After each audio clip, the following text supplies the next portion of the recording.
Latency is the enemy to inventory accuracy. Let's give an example. Let's say something has been received. We're going to receive 200 footballs. And there's a packing list that says 200 footballs on it. The receiver puts the pallets away and hands the packing list to someone in the office. The office person will get around to that packing list and recording that packing list in the inventory software sometime. Until that person records the packing list, your inventory is off. It could be off for 3 minutes, could be off for 3 hours, could be off for an entire day, depending on when the office person records that packing slip. So then what else could happen? Seems like, okay, well, that's good enough for us, but I just talked to a company yesterday that shed a little more light on how latency can be even worse than that. So here's another story. While that packing list was sitting on the desk, someone ordered 20 footballs. Well, the order had been in there for a while, but it came time to pick and ship those footballs, and the picker saw the footballs come in the warehouse. The system said there's only 2 footballs in the inventory system, but the picker is smarter than the system. He knows, he saw those footballs come in, so he knows that he can finally ship that order because he heard the customers waiting for it. So he picks the 20 footballs from the order and then realizes that he can't record the pick until he cycle counts in footballs. So what does he do? He performs a cycle count adjustment, and he's either going to cycle in just what he needs, 20 footballs, or he sees that, well, there's actually 202 footballs there. I'm going to cycle 200 more footballs in.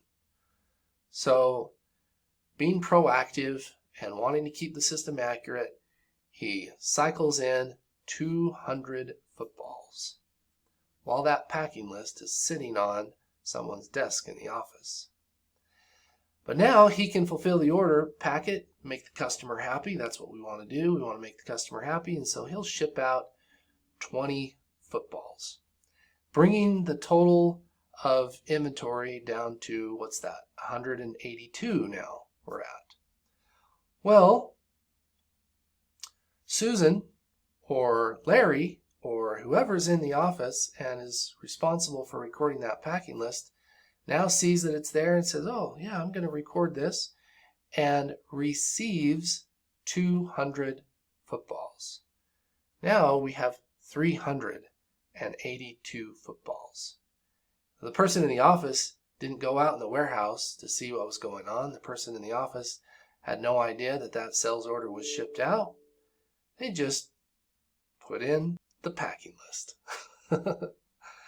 So then the story probably ends about a month later when someone records a cycle count or performs a physical count in the warehouse, just a routine physical count, and wonders why we have so many footballs. So hopefully we actually learned 2 lessons from this. 1, latency is the enemy to inventory accuracy. And 2,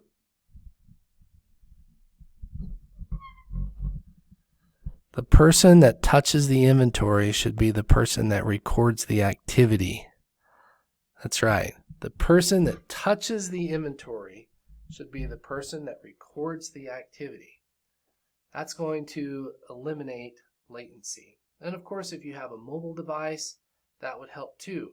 If you station computers in the shipping and receiving area, that's going to help reduce latency. Whatever you can do to reduce latency, do it. I'm Lance, inventory software expert since 2006. If you like this video, if it was helpful, be sure to subscribe to see more videos like this. Click like or comment below if you have other stories that you may want to share. Maybe you've discovered other ways that your inventory has gotten awry or off. But always remember, latency is the enemy to inventory accuracy. Our main goal is to record our inventory in real time. The best thing to do is to have the receiving guy record the packing list himself. That's the obvious answer, right? The person touching the inventory is the person that records the activity.